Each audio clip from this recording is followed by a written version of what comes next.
Good morning. Good morning. I'm here with my lovely guests. Obviously, Matt, who joins us on all of these things. Bunty as a co-host, and I got Ben from Opal, which is an Animoca-backed project on Bitcoin, primarily focused on gaming on Bitcoin, which is super exciting. Obviously, they've done quite a few things in the space as well. Sparks was kind of a big splash, which brought them to the ordinal space and got all the kind of ETH OGs and OGs across all chains really to Bitcoin, which was awesome to see. And they've been kind of working on quite a lot of stuff from what I know about them. Also see in the audience Tosio, so appreciate you coming up here. And also, I know it's kind of morning for a lot of people, so we're just kind of playing around with the times for now. So, yeah, I think the biggest thing that we've really seen is the mempool fees are back, or we're back.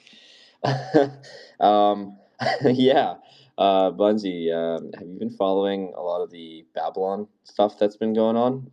My Yeah, feed has basically been sewered this morning saying, "Why would I stake my Bitcoin for a shitcoin that doesn't exist?"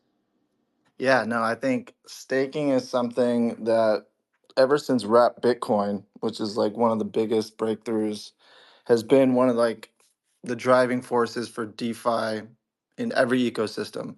It's one of the yeah, it's a sleeper. So now that it's Babylon's approach is really interesting. They're in phase one. But like you mentioned though, quickly to side note, kind of on some cringe vibe, but we are switching times. So in the bottom right, just like fucking throw a question about or some shit to help us bump this up, retweet the space to help people know that we're doing the space a little bit earlier on Thursdays.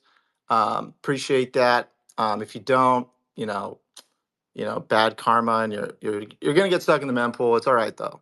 But back to Babylon, they entered phase one. Uh, they quickly got 1,000 BTC locked up in their network, um, and that's a very significant step. And from my understanding, they're doing like an omni-chain approach. Um, I've been researching staking for a few months, and this is going to really unlock a lot of use cases, and I'm really happy to see like a really solid market response to it. So yeah, I mean the mempool spiked, but it was due to the amounts that they did. It was like 0.0005 or 0.05 to qualify for the staking. So you know, that was a lot of submissions. And they did that to distribute the like what am I trying to say? To allow for the network to be more distributed rather than one or two people or a handful of people dropping in a bunch of Bitcoin. But yeah, I mean, for those that saw that, that is the TLDR. I'm curious, did anyone on stage get some staked? Ben, what are you thinking about Babylon's little disruption? Hey guys, happy to be here. Hope you've been well. Listen, if you look backwards and you think back of and trying to kind of rebuild the history, what brought so much liquidity back to Ethereum was DeFi, right? And it wasn't NFT summer. It was DeFi. That's really what brought so much liquidity. And we've been always saying, I mean, I've been hanging out with you guys for close to 2 years now, and every time whether we were on stage on spaces together, the same thing that we were saying all the time, which was, look at Bitcoin, like look at where it is already. It's 3 times bigger than Ethereum, and it doesn't even have DeFi yet. But this is happening. And I think bringing DeFi to Bitcoin is going to be a game changer. And I think when we all like to say that it was a test net or proof of concept, it's going to be even more true when there's true DeFi operating on Bitcoin. So couldn't be more excited. And also, a little bit of a heat on the mempool. I've been missing this, bros. Yeah, no doubt. I mean, it's crazy. Bitcoin has played a huge role in DeFi just in a more like low key way with, you know, a lot of these pools being backed by wrapped Bitcoin, and it is, one of the hardest assets in the game. So I it's really exciting to see people do that and open up networks that kind of, they're I haven't dug too deep into the tech. We need like a Bob Bodley uh, Where's Bob? We need Bob. spread. We need Bob. Where we need Bob? And let I me think he's let gonna me be let me biased though. poke him. Like, Let me poke him. He's going to join us. yeah, he's gonna call it Babylon though. He's gonna be like too biased. He's like, dude, my name's in the name. No, but I do Actually, wanna. that's a Yeah, really but good point. Bunsey, I haven't. we could talk about the tech, but we could also talk about like the actual demands and the the kind of like the economical impact that it brings, right? Like I think that there was no question that there's going to be insane demand for staking your Bitcoin for some type of yield product, right? But that's why they capped it at 1,000 Bitcoin, was because they there's not enough like actual use for those Bitcoin on the other side. Like they're going to take this 1,000 Bitcoin, they're going to go stake it to Cosmos, and then we're going to pay these 1,000 Bitcoin stakers in Cosmos token. That's generally how it works, right? But what's the yield going to be? And how quickly can we get that 1,000 Bitcoin cap up to 5,000, 10,000, et cetera? Because 1,000's like that's like small potatoes. What So is this? Staking for ants? But you're so right. And what is crazy is that right now it's a complete black box, right? It's even full of disclaimers all over the place that you might not even get like a really like a valuable or a financially valuable yield, and people are still rushing for it. Well, look, Ben. Like they gotta say that No, I know, the but it's Babylon it's is it's staking. interesting to see that even with even in spite of all of these disclaimers, people are going nuts. So there is such a strong appetite, and we're talking about something that is, of course, like super confidential. You really have to be part of the space to know about it. So think about it when it starts to expand. It's going to be insane. Yeah, I mean, but there has to be a source of yield though coming from somewhere, right? Like with ye- Eigenlayer on Ethereum, you have base 5% yield coming from staking ETH already. So when you start to share this economic security across other chains and you get ancillary yield on top, that means you're getting 5 plus whatever that is percent. But there is no native yield on Bitcoin like there is for Ethereum because it's not proof of stake. So like this yield has to be quantifiable. It has to be real to the point where we're not just farming Babylon points for staking the Bitcoin. We actually have to care about some source of yield that can be sustainable.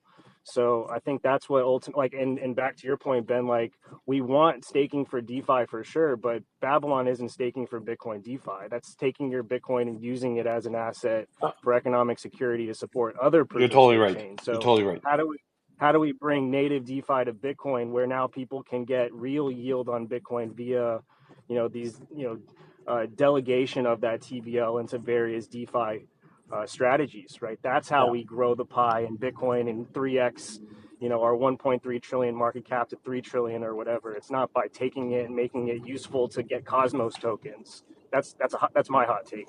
Yeah, we need miners to start getting a little bit more sophisticated and like go a bit beyond their current operation. And I think that miners such as Marathon are trying to think a little bit more outside of the box. So I think look a little bit more ahead, and that will say for sure bring more opportunities. But I totally agree with what you're saying for sure.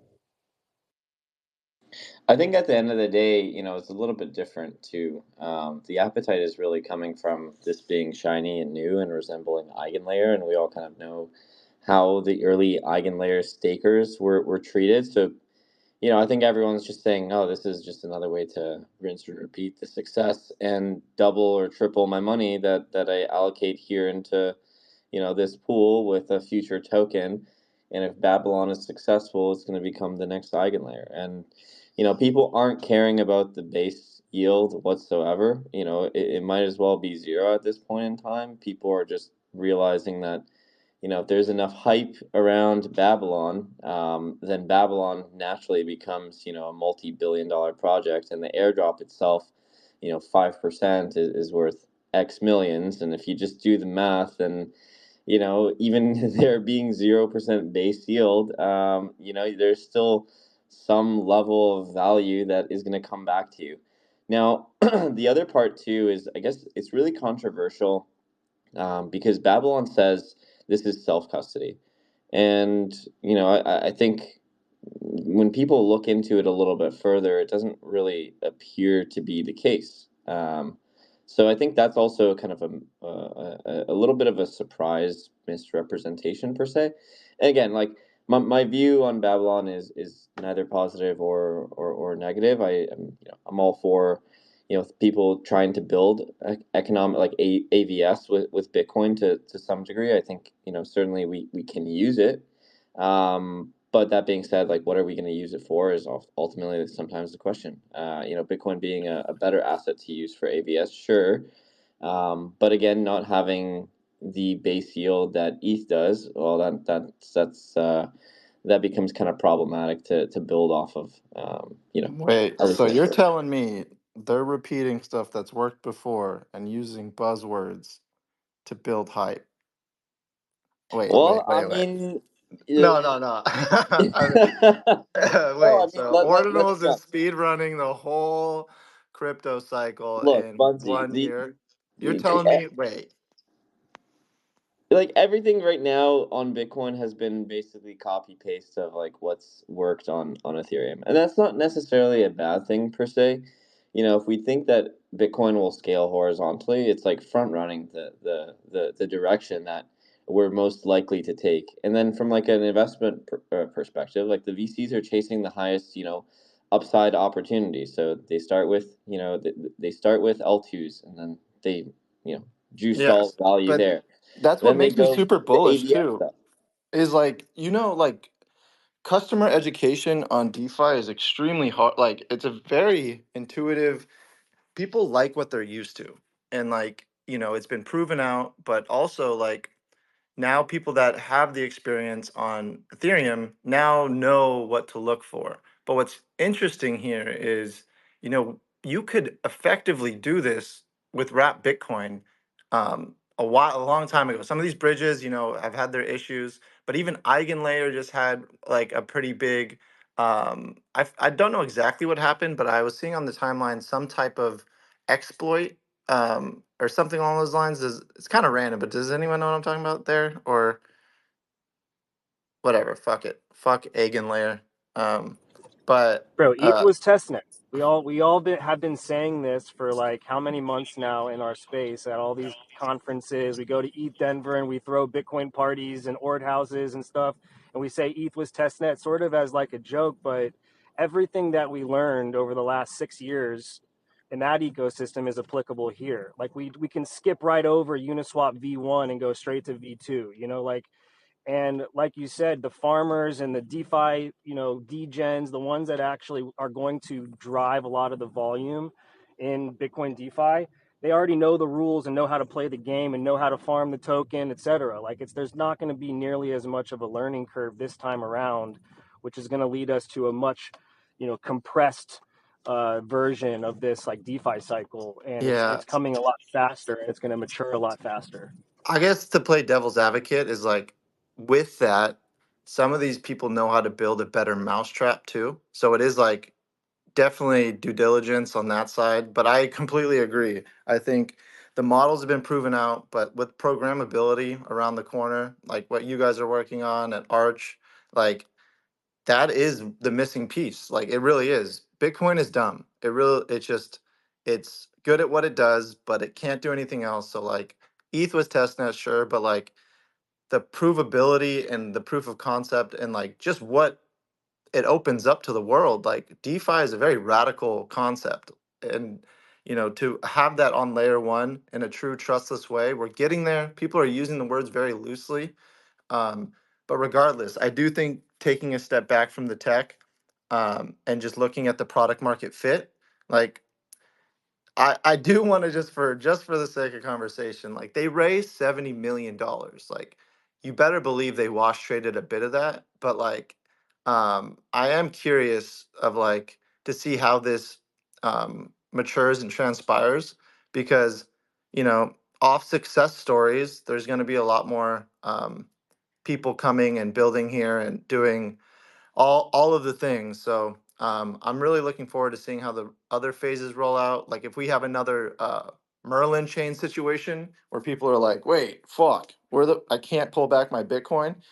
Like now we're going back to the tech conversation that gets a little nuanced, but that's really why we're all here. Is the value proposition of all of this is self custody. You can make your own decisions whenever you want to, and you're not getting lost in pun intended Okay, like so the hold on, cosmos. hold on. Yeah, let's hold This up.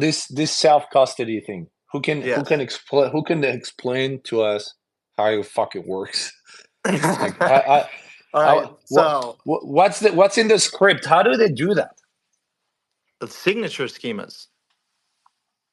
So all right. So I can LARP here pretty hard, but it is like It's a time lock. So like that's how they're basically saying that no one else is technically custodying your funds because it's in a hash script time lock that Ooh. like no one can ooh. basically Let's unlock it except for the user, right? But there also is this slashing risk that exists. So it's not like you can't lose your Bitcoin, even though you're quote unquote self custody or in control of your keys or whatever. So like that's why it's a little fuzzy. I think it's all LARP, but it's pretty fun. Babylon, it's like Bob Marley, relax, man, we got your Bitcoin. Very interesting. Farmer, Yeah, did you get involved in this at all? In the staking phase? So, did I? Yes, did you? No, it did not happen in the middle of the night. I guess yeah, I just kind of woke up to all this craziness, and I'm like, oh man, I guess that was it. No, I think it was they didn't let you put in more than 0.005 BTC per wallet, which You can go up to 0.05 per watt. 0.05. Oh, it's 0.05. Ah, But okay. the minimum was 0.005 and the max was 0.05. Got it. I mean, I'm a DJ and gambler. I probably would have done it if I was awake at the time. And that's Honestly, I what's would kind of probably. curious to me is like, how did it go so turbo? Like, I don't know. A little bit of it does seem if I put on my tinfoil hat, like 500,000 followers on Twitter, 70 million raised, not too many people talking about it till it happened. There's a Well, little. you got to think about it this way, right? Like, there's not too many people talking about it within the ordinals and runes circles, but Babylon is quite talked about for in like the Yeah. EVM spaces, right? Like in the EVM element, like the guys that understand this game, they're chasing like everything. Like, like they don't really care if it's EVM or not. They just care that I would say like they do care about certain things. As far as like the base asset goes, they're not going to touch like some L5 chain type of thing that allows you to hyperstake and go exponents. But honestly, maybe they will.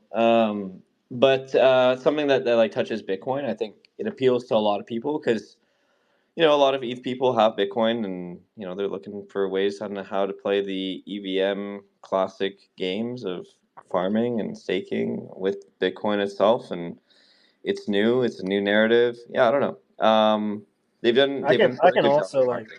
confirm like institutional capital, whale capital, especially on the Yeah, east, they're 100%. all Like, very very excited for Babylon because I think they generally are just holders of Bitcoin, and if you can stake your Bitcoin and get something in return, it's better than it just being stagnant and dormant, which most of the Eastern money is doing anyways, just leaving it there in cold storage and just holding it and accumulating more. So I Has think no one heard of Wrap those are the Bitcoin? people. Like, Well, those exact people don't want to bridge their Bitcoin to Ethereum.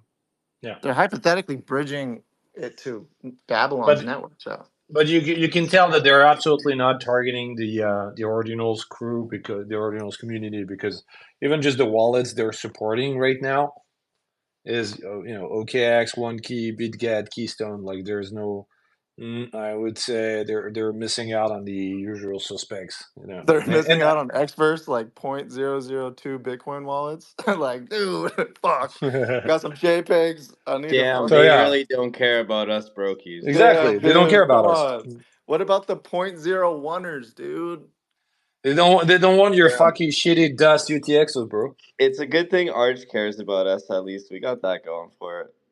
Dude, they're like, We're gonna save all your bags. damn, dude, the JPEG Xverse wallets are down bad, dude. The fucking, that is hilarious if you actually think about it. You actually can't even connect a wallet that has any inscriptions in it. Like Disqualified. It's like, bro. they're warning you. If you're Yeah. host if you're holding ordinals, get the fuck out. Oh, Yeah, instant. basically this is anti-ordinals, anti-L1 everything. Oh man. All right, Oh, dude, I Babylon just L2 connected. is. Yeah, It's like I had to it's like check a the box. exact It's like you have an it's the ordinal. exact opposite of flux points. Like based on what you hold, you might actually get nerfed points on Babylon if you hold pups. You just get different copy on the side. It's like selfless. Like fucking you get all this fucking.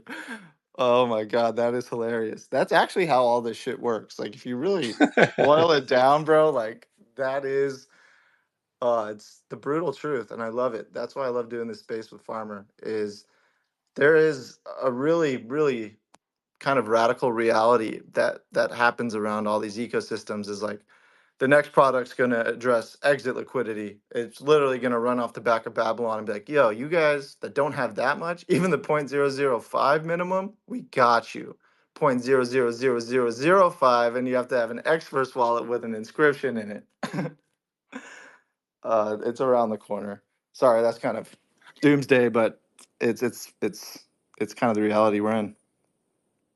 On a sort of side note, like and I don't want any of this like be construed as like FUD about Babylon. I just think like I think it's a 12 to 24-month trade that everyone is going to want to be a part of, naturally. But what I think is ultimately somewhat concerning is you have a whole bunch of other protocols and dApps that are raising venture to build their products around the yield of Babylon. And if that yield ultimately turns out to be like 0.5% or something in Cosmos token, like APY, like what's that mean for the Lombards, Lorenzos, and all the different liquid staking derivatives and stuff that are reliant on, this Babylon staking yield? So like I'm hoping, I've already seen Matt from Lorenzo start to kind of like move in more of a Pendle finance type of direction where they're getting leverage and they're kind of tokenizing the yield and splitting the baby in types of like innovative ways, which I think is interesting for DeFi.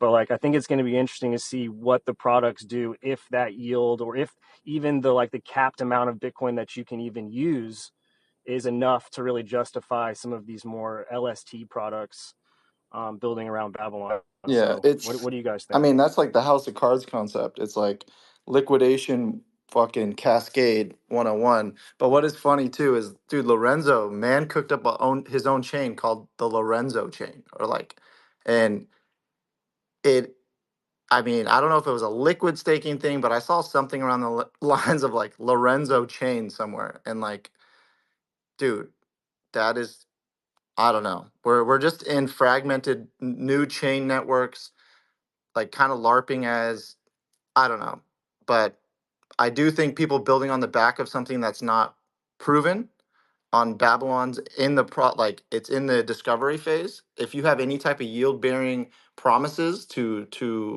your users, that is just very irresponsible, and it's going to cascade.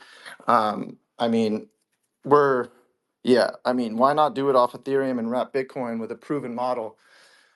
I don't know. It's just people want ooh, new shiny, but it's the same concept repainted every time with a new trust me bro model attached to it.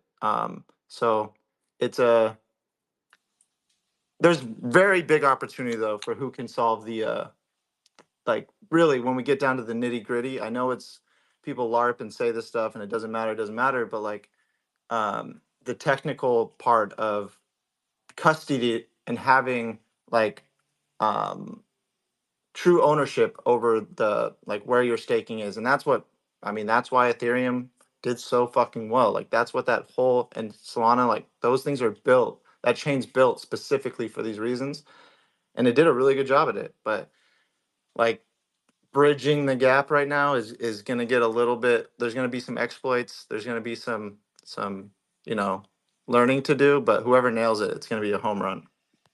Guys, have to run to a call, but it was great to be with you all. And I don't know if you guys saw it, but it looks like Magic Eden just announced their token. Keeps should Wait, gift. what? The Twitter is a gift that keeps on giving today. Wait, hold on. Magic Eden airdrop was just right now? No, they didn't airdrop. No, didn't airdrop a token, but they announced something. I just saw something quickly. Like, Dude. Well, all okay. right. Well, today is quite the day. Magic Eden announces ME token. All right. Well, I mean, I think All right, we all guys, knew have that fun. with the diamonds. Anybody got diamonds? But now it's official. Dude, just like I gotta go. Like gotta go freaking far. So I thought they had diamonds. Now they have ME token. The Yeah. So the Ponzi diamonds convert continues. into ME tokens, right? So ME. Well, it's not Magic Eden directly. It's Magic Eden Foundation. So let's just be clear from like a legal perspective. The foundation is the one that's dropping the token to diamond holders. Yeah, it should be interesting. It says that it's going to be available only in Magic Eden Wallet. Whoa. The Ponzi continues, dude. Oh man. Oh man. What's going on? So I it's have to like, all right. import all my Magic keys Eden now. chain. Magic Eden chain. Let's go. Oh man, this is not good. I really don't want to import my keys to Magic Eden Wallet. Dude, you're gonna import your keys, you're gonna bend over, and you're just gonna hand them over, and you're gonna get some little diamonds on your screen. You're gonna feel good, and Oh, I really don't want to. I have so many wallets. Oh my god. import them all, dude. Just send them to me. I'll do it for you. All right, Bunzi, I trust you. I mean, it's trustless, dude. It really is. It's the first self-custody trustless transaction. Is just send me your private keys. I'll All right, stake so it. let's So I'm guessing if it's only available in the Magic Eden wallet, it's just a soft currency like on their site. Then in that case, well, like it's what's stopping you? If it's a token, you can just like bridge it out of Magic Eden wallet or whatever, yeah, right? Send it somewhere of else. course. It's gonna. I don't know if it's gonna be a rune token. I mean, it's kind of interesting. It says it's gonna be. Well, no, I actually don't even know what chain their token is gonna live on. I suspect it's gonna be an SPL token, actually. Wow, we are so fucking far gone. We're just in fucking la la land with all these different things.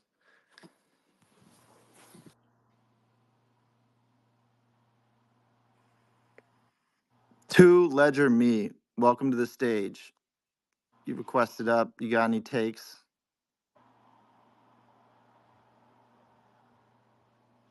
Really?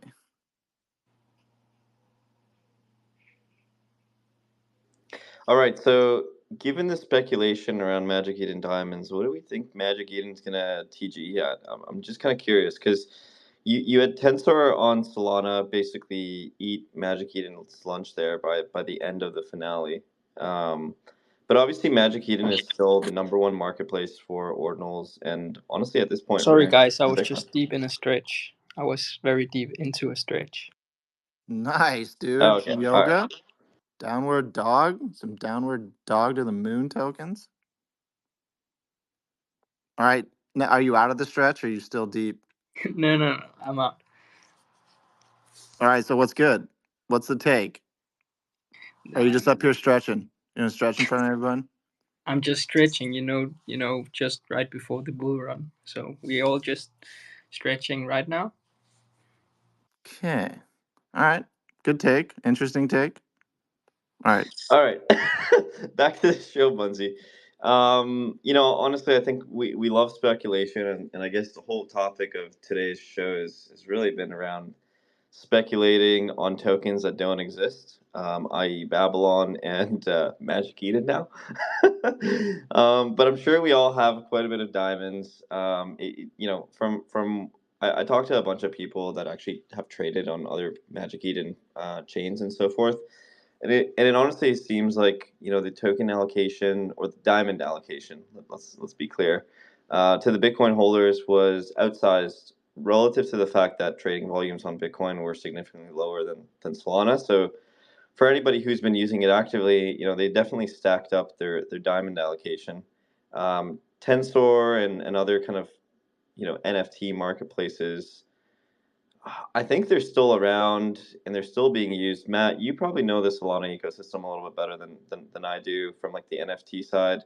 But like an NFT marketplace, OpenSea was 16 billion at its peak, which is crazy, and now it's worth now it's worth probably nothing. But Tensor TG'd at about a billion. Where do we think like Magic Eden will kind of slot in? Like, you have Blast, which TG'd at 2 billion, which is full-fledged L2.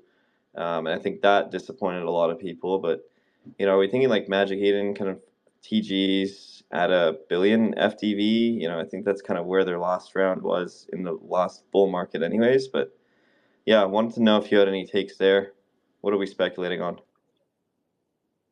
I mean, I would hope it's at least a billion. That's pretty bearish, like for everybody else, if Magic Eden can't achieve a billion. Like I don't know what that would make, these speculative protocols like Babylon or infrastructure like Arch, et cetera, like what that would render those valuations if Magic Eden, who's got tremendous market share in ordinals, at least has the only cross-chain NFT marketplace that exists really. I think that, billion certainly would be on the table. I would hope that it's probably double that, just based on, users and revenue and, that kind of stuff. So, yeah, they do have like the fungible token like angle as well that Tensor doesn't have, so that's also another angle. Like NFTs are somewhat limiting, especially in the Solana ecosystem where the fees are so low to begin with.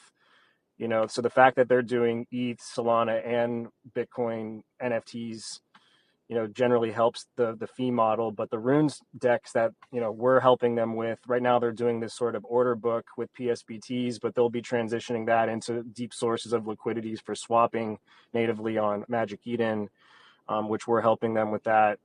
In addition to a few other interesting and cool features that I find personally exciting, but that's a whole nother area that you can add that to the market cap there because they're a DEX plus marketplace.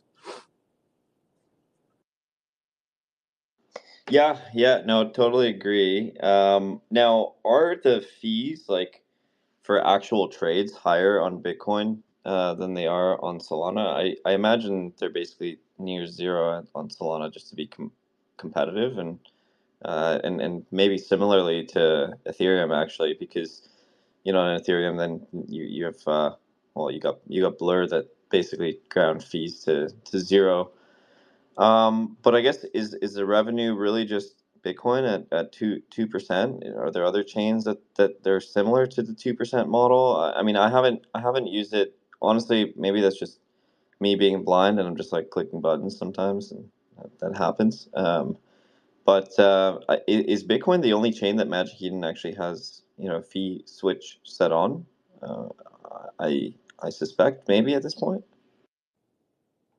I don't know if they have it on for Ethereum NFTs or not, but yeah, surely Solana, I mean, it's pretty insignificant in terms of NFT prices and also the fees that are able to be extracted from those collections. Like obviously you've got like maybe two or three super premium collections, where that's it's kind of small and pales in comparison to ETH NFTs and ordinals, who have a little bit more demand and more premium associated with it. Yeah, what's wild to me there is how Magic Eden is charging 2.5, and Unisat and OKX are charging no fees. Like the people playing the arbitrage game there are winning bigly, and it's just crazy to me that they're able to sustain a 2.5% fee in a ecosystem where there's two other marketplaces charging zero.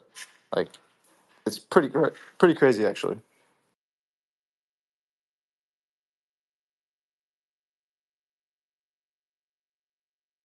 Yeah, no, agreed. Sorry, I was just typing something out. The other part that I wanted to talk about, and this is kind of, I guess off the whole speculation element, but still on the speculation element. Vishal from Multicoin actually had a really interesting take on his views on Bitcoin.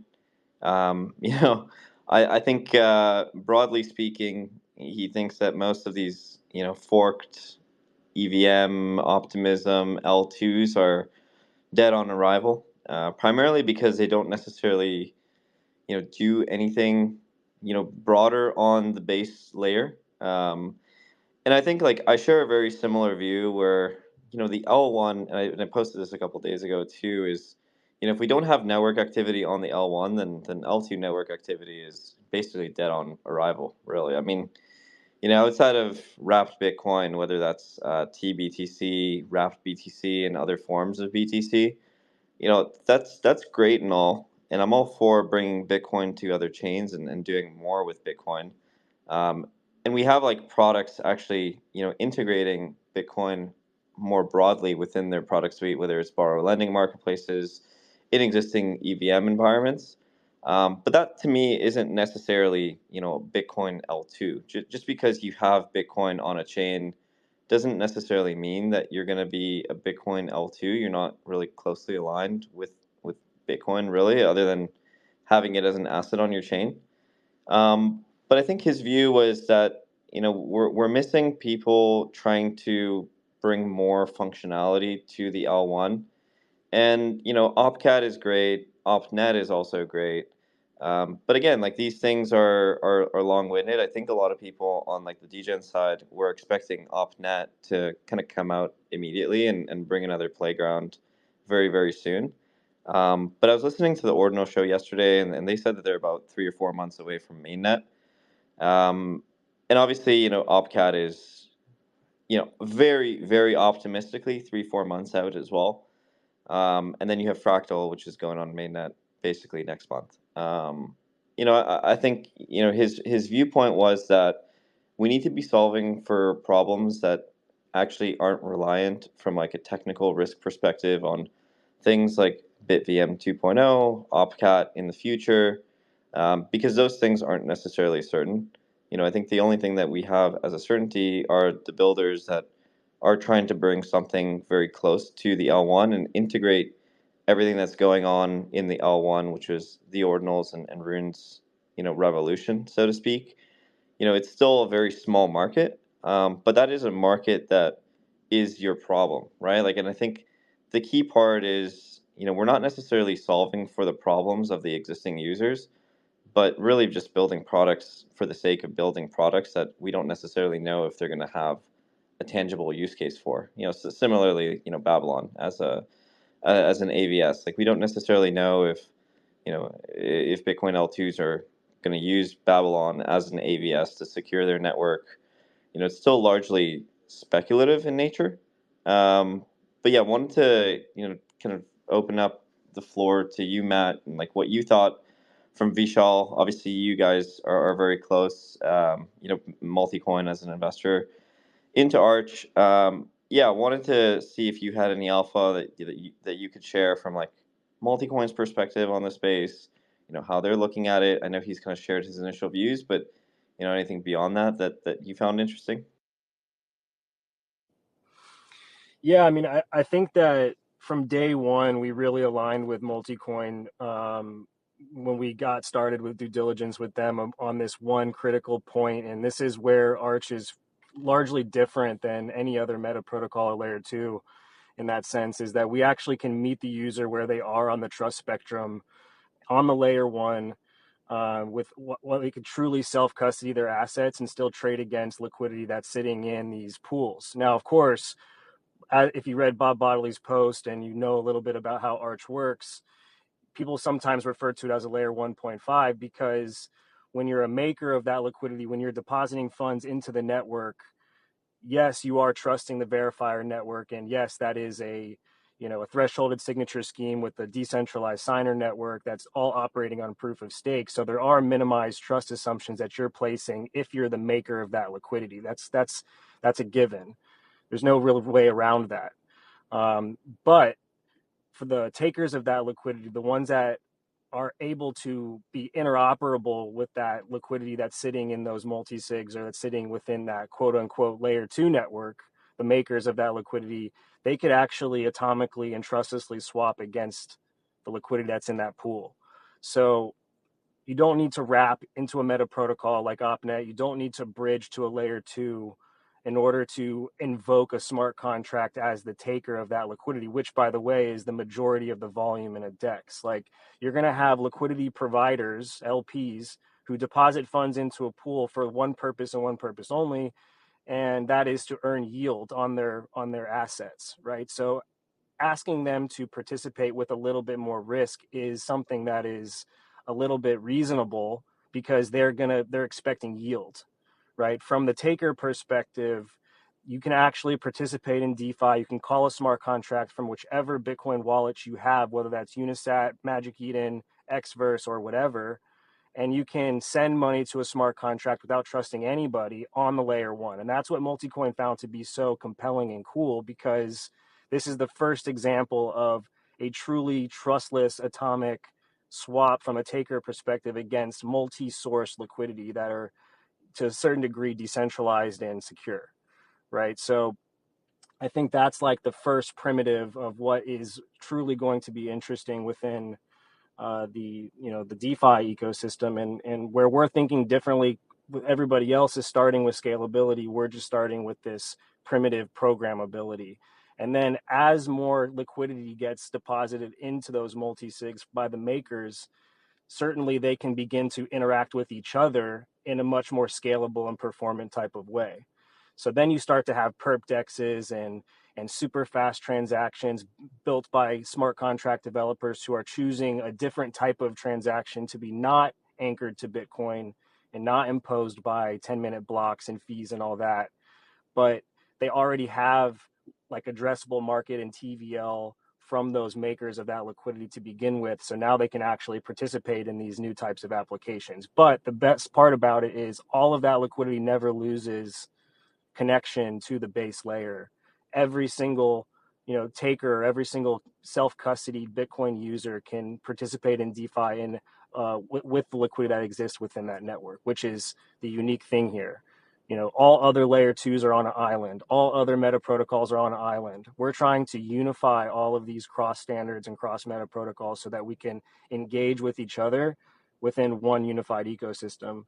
And we can get the flexibility of performance while also being native and true to the L1 and self-custodied and all that. So like, I think that's the point that Vishal was making, is that, look, like, all of these future ideas are great. They can work maybe in the future. Opcat will come, and we're going to use Opcat within Arch to make, to offset some of that bridging into the network a little, more trustless and things of that nature. But it makes no sense to focus on scalability until after we first maximize the capabilities of the main chain, and we have a lot of work to do on that front, which is what Arch is really focused on right now. I guess the key thing is, really it comes down to the developers, right? Like, where are the developers going to build products that are near, dear, and true to appealing to the L1 users, which are runes and ordinals holders? And the question is, despite having Opcat enabled on things like BCH, BSV, and other chains, it's still relatively, I would say, challenging to build using Opcat. I think Fractal also will have Opcat, and Script or Script is trying to build like libraries for Opcat developers and so forth. But I would say, like, from a broader level, from like an adoption perspective and like an omni-chain, builders perspective, giving them an environment that they understand with a low learning curve is, to me, a more frictionless way to bring quality builders to the ecosystem. Obviously, from like a VM perspective, my understanding is that Arch is more similar to SVM than it is EVM. And that kind of opens up the whole element that Rust developers can come in and kind of relatively quickly understand what they're doing. And that's like a massive unlock from like a learning and friction perspective. I mean, that's just the way that I see it. A lot of these L2s, like you said, they're built on these islands, but the reason why they're EVM or SVM is really because there's the education around it from an institutional level. When you go to school and you're studying, smart contracts and so forth, most of these education, institutions and kind of where people have been learning and teaching themselves have been in Solidity and in Rust. And I think if you don't necessarily support where most of the developers currently are and where they're putting in their energy to learning, then I think you're missing a whole group of builders that can adopt whatever you're bringing to the table here. Now, obviously, there's Bitcoin native builders, and I would say the purists at heart, which will want to do things on Opcat and Bitcoin script, but it's a challenging thing to build, right? Like look at BSV for example. It had a vibrant community. It had some products, sure, but still, no one really push the needle even further. Which to me is like, yes, it's great. We get this whole trust minimized bridging benefit of Opcat itself. But me personally, I'm not necessarily truly convinced at this point in time, um, that the learning curve isn't substantial or substantially greater than things like EVM and Rust and SVM kind of modified VMs and so forth. But can you talk a little bit more about the VM side of things? Because I think for any developers kind of in the audience or people kind of adjacent to developers, I think that would be an interesting part to understand about Arch. Um, and how you kind of minimize the friction for the development side of things. Um, have you guys seen that you still, or I guess like in Arch's model, do you still need to know Bitcoin script? Do you still have to have a very solid understanding of UTXO transactions and how to build them, or are you guys trying to abstract that away from any sort of development process? So all the Bitcoin scripting and programming language has been abstracted away. I would say that as time goes on, like with the front end SDKs and products like Laser Eyes, who are working on creating a more seamless experience between the building of transactions and the front end building experience, I'll say that the developer experience is only going to get easier and easier over time. So right now, you do sort of need to know the transaction flow of how UTXOs work, because at the end of the day, like, we're not a pure account model. We're anchored to Bitcoin, at least today, where every single transaction is being settled to Bitcoin. So we have various types of UTXOs in the process of smart contracts, like state UTXOs, authority UTXOs, fee UTXOs, and they all play a very specific purpose in the context of Turing complete smart contracts. So we do have, documentation and a book and some guides and tutorials, hello world examples, and we're working on a scaffolded kind of app that people can play around with and fork and kind of get creative with. And that's going to be live and available when we do our public testnet launch in about 3 weeks. But yeah, like that's generally how it works. The VM though is completely custom built. We've done a lot of work with the Anza team, which the Solana Foundation connected us to. Anza's who's basically the developer team of Solana today, and they're the ones that are implementing all the new updates and changes and developments of their VM. Of course, Jump is who is building Fire Dancer. We also have gotten an investment from Jump, and we've been working with them as well to kind of learn from everything that they've learned over the years in the Solana ecosystem. So ultimately, what you have with the VM that Arch has is something that is completely comparable as far as a technology stack and performance of the SVM. And the reason why we chose the SVM model over the EVM is because in order to like process these transactions in a type of with an efficiency that we need, sequential execution was never a possibility. That sequential execution is what the EVM does, where it takes global state and it does one transaction every block. And you have to wait for that execution and to settle until the next block before you can actually run it again. With Solana, you have parallel execution with independent states. So you could actually run transactions simultaneously in parallel as long as those states are non-overlapping. So you get a lot more efficiency, and that's why Solana is what it is compared to Ethereum. And fees are so low, and fees is a different topic, but certainly speed is the name of the game for Solana. So we'll have similar speed within the execution and finalization of that execution within the VM as Solana.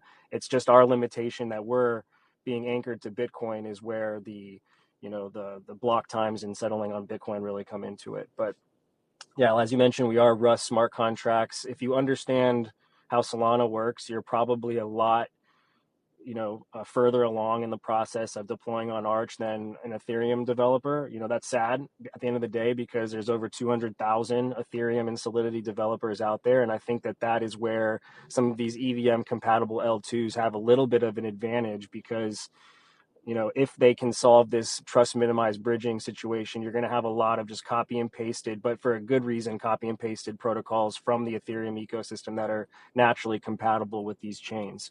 But they're going to be the exact same performance as Ethereum. We're looking to supersede that in terms of performance and bring more of a Solana performance to our VM. Yeah, no, love to see that. Yeah, look, I think right now the space is really exhausted and kind of shows to you where we're kind of at. There's nothing really to do on mainnet, so we're playing around on testnet now, as crazy as it sounds, be it Fractal, be it OpNet. I think everyone's just very excited to see something tangible with Arch, and I think it'll be an exciting moment to be around. I guess in terms of like, if you can share with us some alpha on when testnet and kind of when people can actually play around with some of these things to know what they're working with. Yeah, curious on that. So testnet's actually been live since I guess like the week of Nashville. We distributed keys to about 25 nodes, ranging from Galaxy, Luga nodes, and some major Solana validators like Edgevana, Juicy Stake, and Kiln, and those types of names. So they all have their keys and they're signing transactions in testnet right now. We haven't like done a public push yet. We're working on some of these SDKs and guides that are going to help the more front end builder, because right now it's all RPC endpoints and back end deployment. It's not really any front end type of stuff yet. So we're really trying to get that shored up before we do this ginormous announcement where we're gonna talk about the incentives and the rollout plan. But just a little bit of alpha, we're gonna have close to $40 million worth of an airdrop for both developers and users.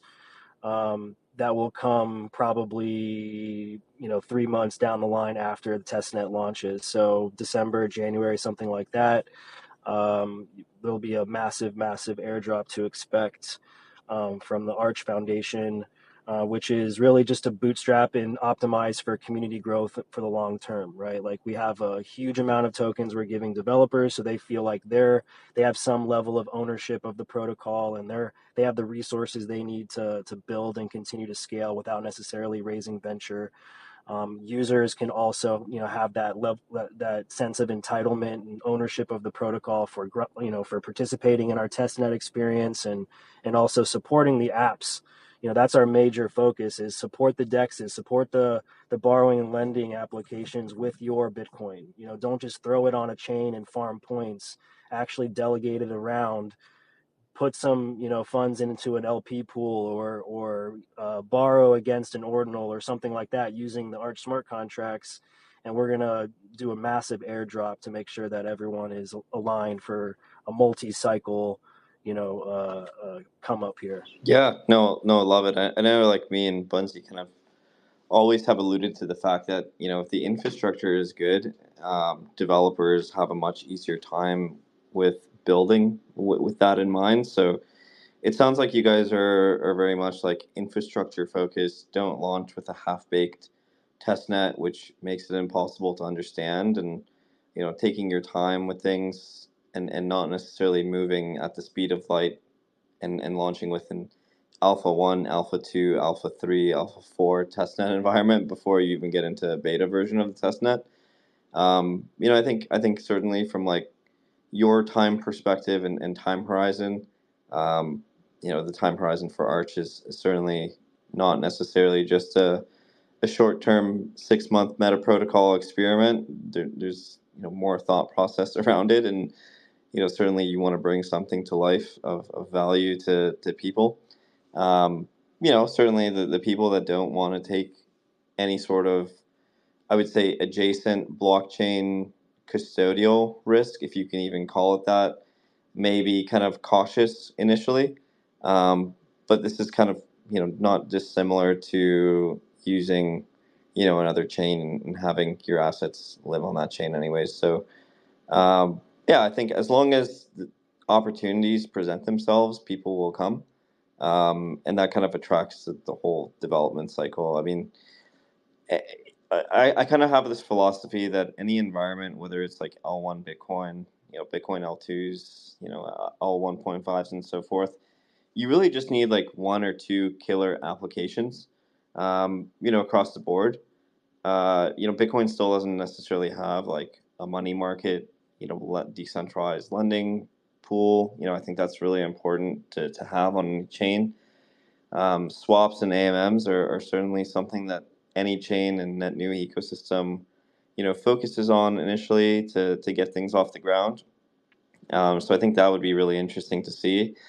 And then after that is really when the more novel applications really come to life. Blast certainly has a bunch of gamblefy, I would say, type of predictions markets and decentralized casinos, and so to speak, which keeps the degens happy to a degree. I forget what it is, like the Blast spin wheel thing. I think I showed it to you not that long ago. Um, but yeah. Anyways, long story short is it just takes a few killer dev teams to build, on a stack, on an application, on Bitcoin, really, for people to come. Tron, for example, is like a really interesting, I would say more recent, growth. The growth hack is no one was really using Tron as an ecosystem, Well, albeit, stable coins, like yeah, it's a stable coin chain, really, just primarily because Justin Sun is, the killer BD guy, and I would say Asia's number one KOL, and the guy can just send anything to infinity. Sun Pump is a really good example. You know, Justin mo- Bieber of China. yeah, most people haven't necessarily ever downloaded a Tron wallet, and then all of a sudden, Sun Pump comes out and brings the degens there, and it's kind of hilarious. I would say most people on my feed have basically said, "All right, went from Solana meme coins to Tron meme coins, tossed 20 grand into Tron meme coins, down to 6 grand. Fuck the Tron ecosystem." I mean, it's a different environment if you think about it. Like Solana memes, they tended to be quite Western in terms of culture and so forth, and all these top memes on Tron are like nowhere close to culture resembling memes of Solana, right? Like, but Bunzi, I don't know what the top 10 memes are if you have a couple names, but Sundog, for example, is like one of the bigger kind of meme coins, and there's like 10 others which are in the 100 mil market cap that when you look at them, I mean, when I look at them, I'm just like, how did this catch a narrative? Like, the name doesn't even, it's not even memeable, like, I again. think I think like if you look at Pumped Up Fund's whole model, and now that there's some really interesting Dune dashboards highlighting, who really made the money is Pumped Up Fund with their tax on every transaction and the bots, and it's leveraging human kind of greed just like Vegas does, is when people get into these, number go up and they think it's never going to go down. And they're like, oh my God, this is my bag. And then the bots just DCA out. And like, that's what happened. That's what's going to happen. That's what I'm concerned about. Like some of the hype around like the pumped up funds around Bitcoin is like the users aren't making the money. Like, and there's a few winners, yes, but that's how you take over the timeline. It's the same way the lottery works. Is like, okay, let's give one person a shit ton of money, make a story about it. They'll wave their ticket in the air, and everyone will want to be that person. That's how this shit's kind of working. Is there's like a handful of winners that make everyone feel like they can win, and then 98% of the people clicking a mouse on pump.fun are just taking the biggest L because they're betting against scripts and bots that are way better at trading than you are. Sorry to say it, but it's just the way it is. And yes, you can have the edge if like you understand the mimetic, um, you know, kind of force that could make one of these things quote unquote sustainable.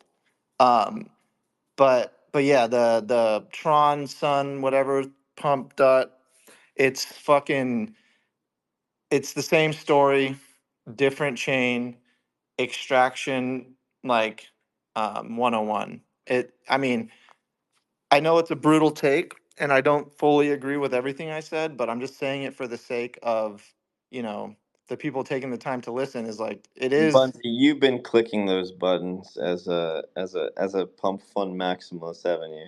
Yeah, no doubt, dude. But I also got good enough at writing scripts, and my bots are way better than trading than I am, and I'm okay with that. It's kind of hurt my ego. Computers are just fucking good, dude. Yeah, no, I mean, we've also seen kind of the whole pump fun experiment make its way to BNB now. I don't even know what it's called on BNB. I think it's just called BNB Pump Fun. Not even sure if this is, the actual Pump Fun team doing this from a cross-chain perspective.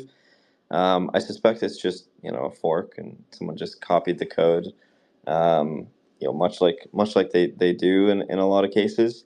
And yeah, someone just adapted it to EVM, and I'm sure we'll have more versions of Pump Fun kind of make their way across the board. I mean, I saw an interesting post not that long ago, maybe like 3 or 4 days ago, saying that despite Pump Fun having no or limited amount of like net new tokens, mainly because these things all just get G'd before 50K market cap now, and it's just been a brutal kind of, I would say, I would say like the information asymmetry and the skill has certainly dwindled.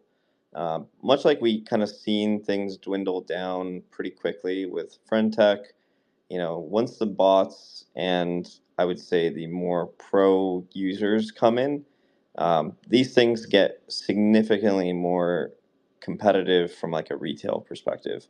Then you start getting front run on your transactions. You can't buy the good things because there's a bot that has automated, gas wars with you and can sandwich attack you and so forth, and better slippage. And I mean, like, there's just so many things that you can't do as a retail user with limited tools, that a developer can kind of bake in. And they're just going to be smarter with than you at the end of the day.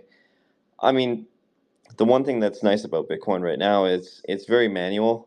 Outside of maybe the people that have been using sniping tools, I still think that most people sniping these transactions are not necessarily bots. But eventually, we'll get to a point where most of these, sniping tools and so forth are run by bots themselves, and they'll have APIs that tap into some of these sniping products. But obviously, this is kind of a short term problem. Many people, believe that eventually we'll have RBF or snipe protected PSBT transactions, and I think that's, generally speaking, a net positive for the user experience. Do we really want to be bidding on our assets? Maybe that's not necessarily the experience that we want. Like, imagine buying a stock and having I want to buy Apple stock, and I got to be bidding for 10 minutes with everyone else. And if the stock goes up, then I'm bidding more in fees, which are going to be, given to someone outside of me. And if the price goes down, then I'll just cancel my transaction. And I think when you have fun, like right now, you can't necessarily cancel these bids, but I think when you can start canceling them, things will start to look a little bit differently. And then eventually PSP transactions will just be end-to-end kind of protected, or RBF protected, which I think, is going to change how we, see Bitcoin. But I think it's going to be net positive for those coming from other environments, which, don't have their transactions stolen from them, basically. Every time they try and acquire something that moves. I mean, it's still very difficult to buy tokens that, go up in price. You have to make sure your slippage is, sufficient. And yeah, these things, at the end of the day, you're still dealing with a blockchain execution, layer, which makes it, fair to a degree because it's accessible to everyone, but it also means the smartest guy in the room always wins, and that's kind of how the world just really works at the end of the day, isn't it?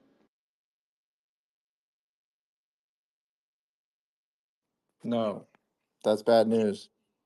Yeah, I mean, I guess we got a couple minutes left, or 10 or 15 minutes left in the show. Maybe if anybody wants to kind of join in, and we'll add you to as a speaker if you have any questions. And otherwise, I think we're ready to wrap this up as we go. I know Octoglyphs. Why don't we just get them up? They're an I want to. interesting ordinals project. I think there's quite a bit of involvement from Daza, from Greg, and Greg's been kind of the OG of all OGs with airdrops, and obviously very interesting. Because it's provenance driven, parent child. Um, it's a rune inscription, Octoglyphs. If you can kind of chime in on like what exactly you're the first of in terms of provenance, would love to learn a little bit more. Yeah, thank you. As I hopped in, you get that little delay, and I was like, "Oh, this project sounds pretty interesting." And then I realized you're talking about us. So, so Octoglyphs is the first of its kind. Always interested to get that first title on Bitcoin. But in this regard, it's the first 10K collection that has parent-child provenance, but using the Rune meta protocol. So effectively, imagine a 10K PFP collection, but this time, rather than having 10,000 ordinals, what we have are 10,000 runes with the PFPs attached. So we have a parent which has its own rune supply, but we also have 10,000 children which also have their own rune supplies. And so these are all connected through parent-child provenance, something that was done quite meticulously by Greg by sort of modifying the old client to be able to etch 25 runes per block tied to a single parent over the course of 400 blocks to be able to have this thing pulled together. Now, it's no small feat. We did dig in a little bit into the tech. Obviously, Octoglyphs has a big fascination with the number 8, so we had a clever process of grinding the unlock time to ensure that we had an on-chain level of rarity, whereby the number of 8s that your inscription IDs would start with would indicate the mining rate that your Octoglyph would mine its own child runes. So effectively, what we did was used parent-child, used recursion, used ordinal theory, and the Rune meta protocol to create, albeit a simple, but still a GameFi experience without the need of smart contracts. So effectively being able to have a 2-token ecosystem whereby the parent rune, we partner with Magic Eden, and we have some interesting things rolling out for that in the not too distant future. But that parent rune can only be picked up by converting your child rune. So effectively the runes that all of your PFPs are passively mining at 1 rune per block. We're doing this in an interesting way where effectively we have to monitor marketplaces for any list, transfer, delist, or sale activity. Because effectively what we have is a database that is being tracked for every Octoglyph, whether it's being listed, and if it's listed, it's not mining, or if it's unlisted, at which point it is mining. And of course, depending on the number of lucky 8s your Octoglyph has will determine the rate that is mining. So there's a fun roadmap that we have ahead of us, but ultimately we wanted this collection to be innovative, both in the technology. Of course, the sats that we used, 10K block 9 450s, all sequential, all sat numbers matching the octoglyph number as well. I think only OCM Genesis have done this, and so we felt it's a nice nod to that as the first sort of parent-child creators to have a parent-child collection that use that same stats. There's a little bit more that people may have started to figure out. There's definitely a few Easter eggs left that we haven't revealed. But ultimately, what we are introducing is this GameFi mechanic where we have a very simple. When I say game, I don't want people to start thinking metaverse fucking GTA. It's a mini game. It's sort of something you play on a browser without connecting a wallet that you can play for 10 seconds to 20 seconds. But in doing so, what you're adding is a multiplier onto any octoglyph in that wallet. You simply enter the wallet address at the end of the game, and any octoglyphs in that wallet get that multiplier for that block. So you could get your nephew to sit down and play 50 games in a row within the space of 2 or 3 minutes, and then you've just multiplied and stacked 50 blocks worth of multipliers. So we're trying to introduce what we saw has been popular on other chains, what we saw other degens that have currently not come to ordinals have enjoyed, and we found a way to leverage this latest and greatest in technology to recreate something, but without the pitfalls of using smart contracts. Yeah, that's super interesting. One question is, I know I forget like Bit Game or forget the name of it, but how are you guys validating the entering of the score? If it's a browser game, you can write a script to kind of really gamify some of the scores there. Any SQL injection? No, it's a very good point. And so we've had to do some clever tech to make sure that wasn't a possibility. Now, of course, with all things, saying something is unhackable is a very bold claim, but we've done everything we can to ensure that is not possible. So effectively, the way we built the game initially, we saw that would have been an issue.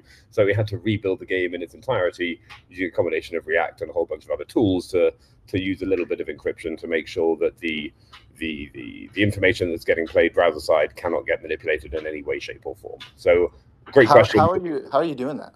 I can't tell you because I'm not the guy that's done it, but I'd absolutely put you in touch with the person who has, so they can dig into the technical details. That's not my fault. Yeah, please do. I think that that is a huge part of that's one thing that like all these airdrops get gamified. All of these games for farming get like hacked. We've seen it with like Axie Infinity, but with the proper stack and the approach is super interesting. And like I've been helping for those who played Stack Sats for Control, that's like a very good way to mitigate bots for true interaction with a collection.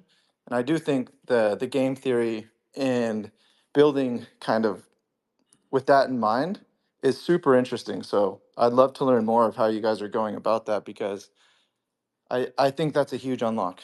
If if it can't be manipulated, which I understand that's a huge claim, but that's kind of the value prop of all this. These ecosystems is hard money, unhackable, et cetera, et cetera. Yep, no, I couldn't agree more. And in fact, so it was early on in the testing when we kicked an alpha build over to Greg. Sorry, very unhappy baby in the background. When we kicked. Man is a busy dad. You love to see it. How old's the little one? She's just coming up to two in a few weeks. So dude, how many runes does she have? How many runes does she have? Oh my god, how many ordinals? She got past the board ape because we know what they're worth in the land of ordinals. That's amazing. But no, wonderful little baby. But no, in all honesty, so I digress. Where did I? Oh yeah, so of course the score. So yeah, kicked an early alpha build over to Greg to be able to test it out, and immediately pointed out that there would be some clever ways this could be manipulated. So that led us down a 2-week back and forwarding to then come up with a solution that we now have. So I know it does involve having some key that is generated once on one side and local side and server side. I probably should have paid a bit more attention, but we got some very good people on the team looking into this stuff. So very happy to sort of have a little techno conversation with them. If you want to hit me up in a back channel. Fuck yeah! And then what was the next one? Is that playable now? So we've asked some of our holders to test it out. Yes. So yeah, if you want to again open up a ticket in the Discord, we can give you a link to test it out. Love to hear it. And we got Goodfellas, and then I think we're gonna wrap this baby up as we all need to go farm Babylon staking. Um, Actually, Babylon. funny that you bring that up too, because Bob Bodley dropped his legendary thread on Babylon just now. So as soon as the space is done, I'm gonna Yeah, read pin into that. it. I think he's super proficient with ChatGPT. Dude's just like, all right, write me a thread on. No, I'm just kidding. But no, I do think the Bob Bodley tech takes are always super on point, and I'm super curious because, like everything in this space, it's all about verbiage, claims, and they're leading with the first self custody staking Bitcoin. Not sure if they've heard about Wrap BTC, but I'm curious to see how their ecosystem evolves. But the biggest win here is product market fit. If it's not wash traded with the 70 million they raised, this is a very, very big, validation that, hey guys, people want to stake their Bitcoin, which I mean they've been doing since fucking Wrap Bitcoin. But if we can do it natively without you having to use an EVM address, that's where I get a little confused. Is like, okay, if I'm not custodying it into my own EVM address, where is it getting held? And how is that then getting released? Again, I hope we don't see another Merlin chain situation where people are bridging over their node monkeys and the node monkeys are stuck in the trees, and they can't get them back. But yeah, good fellas, you came up. Want to give you a chance to ask any questions, and after that, what do you say we wrap this up, Farmer? Yeah, Sounds thank good, you. mate. No, appreciate it. Really appreciate it. Just kind of listening as like builders, essentially as devs, like very interesting space for sure. Definitely going to do more looking into Arch and kind of see what they're about. Like for us, we're kind of like working on the fractal side a little bit in terms of like we're building stuff on testnet right now to kind of just get an understanding of it. And we made like a generic launch pad yesterday, so it's like super funny. It's not even part of our documentation, like what we're our roadmap, but we're just experimenting. Mainly we're going to use it for like our runes. We're going to bridge it over. We're not actually going to build the bridge, we don't think, as long as there's a good one out there, but we will build our like our slot machine on it for just transactions. But this kind of leads me to my main question. Actually, I'm just curious your thoughts on this. Like, we aren't planning on putting our ordinals on the fractional side, our fractal side. I just don't see like, I guess, a reason to do that. I'm kind of more of a purist, like in terms of like ordinals, like being on the main mother chain, like inscribed directly on chain. I'm just curious your guys' thoughts on like that kind of side of it, and just where you see some of these like what besides like the pump dot fund and stuff like that, where you guys see kind of like fractal taking like other assets on chain like transactionally. Do you really see it making a major move? I mean, we obviously believe it's going to do like quite a bit on the tokenization side, but just curious your thoughts. What was the end of the thoughts on like projects building on Fractal? Yeah, do you guys see like actually ordinals being moved on like Fractal itself or any other assets besides just like the tokenization of it? Because like we currently like don't see like a model. I know there's like fractal punks in these different projects, but like I'm just curious if you think anything else will be like it'll be used for anything else besides just like mainly token transactions. I mean, the main value prop that I see in what they're solving for is fungible tokens because of the block times. But I do think that there's going to be a big surge because they've been hinting towards an airdrop. But I have been digging really deep into Fractal effectively. For those that are familiar with BSV, like I would say, think about it like BSV reskinned without Craig Wright and used as a parallel Bitcoin Core chain. They're using all the like buzzwords like native, et cetera, et cetera, et cetera. But you still have to bridge your Bitcoin over to this ecosystem. Um, and what's unfortunate is like they own 50% of the supply of the native token of FBTC or whatever. So like what my research has kind of I arrived at is Bell's coin is effectively a very, very similar solution, but it's fair mined. It has just a much more, or there's a lot of perks to it. I'm gonna end up writing a thread on this because I do think it's a really it's an amazing solution for exactly what Fractal's doing, but it's not backed by Unisat. And right off the bat, 50% of the token emissions are going to Unisat. That's not the recipe for a super healthy network.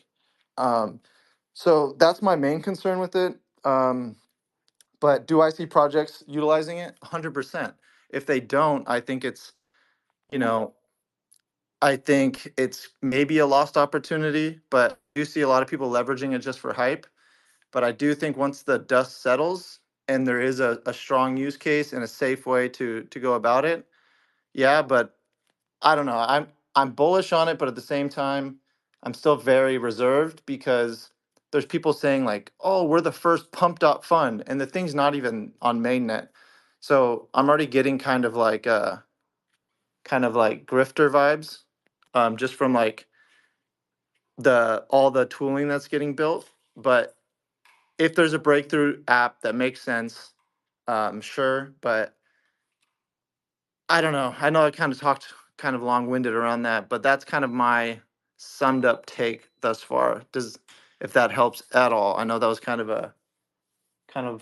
bunch of random shit, but I would No, that recommend to helps a those. ton. Yeah, I think Bells. I think Bells is super interesting. And if things are proven on Fractal, I think because Bells has Opcat coming in, it's being merge mined with Litecoin and Doge. It's created by the creator of Doge. He made Bell's coins 8 days before, and just kind of you know, then he forked it and made Doge, and that took off. But it got revived, and it has a really strong mining emissions. And if Fractal takes off, um, I see it as a non VC competitor, which I think the Bitcoin ethos ultimately loves. And I think they're gonna control the mining pools. And Binance is, I don't know. This is like my tinfoil hat skeptic um, take on Fractal. I'm super bullish on what it's possible to accomplish, like what it can do, but just 50% of the tokens going to Unisat is just bearish to me. And I wish they would have, you know, done it differently, but there it is what it is. No, awesome. Great info. Thank you. All right, Bunty, I think it's time to wrap up the show. No, appreciate everyone that joined this morning. We're still kind of playing around with times, and I guess the 1 p.m. time may work differently, or may work better. So we might move back to the 1 p.m. time, or potentially later to just have a separate audience kind of join in. But yeah, it's been great to chat all things Babylon, speculating on tokens that don't exist, including Magic Eden, along with other things that are happening in the space. Yeah, till next time.